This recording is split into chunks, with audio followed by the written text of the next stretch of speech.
Kwingineko, wakazi wa kijiji cha Nyaibasa kule Basi Nyamache katika kaunti ya Kisii wameandamana baada ya watu mashuhuri serikalini kulima na kufunga barabara wanayodai ilitengenezwa na serikali ya kaunti ya Kisii kusaidia kurahisisha shughuli za usafiri. Wanakijiji hao waliojawa na ghadhabu waliandamana kwa kubeba matawi na migomba wakitaka uongozi wa serikali ya kaunti ya Kisii kufungua barabara hiyo.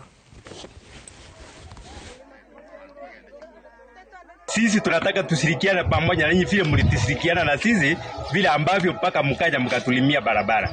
Sasa kwa hivyo kama ikiwa mlilima barabara na barabara hiyo inaharibiwa, ni kwa nini? Na wale wenye kuja kuiharibu wanapita njia gani kusudi ndio wafike kwa barabara hiyo, wanakuja kuharibu katika hiyo shamba yenye wanataka kulima.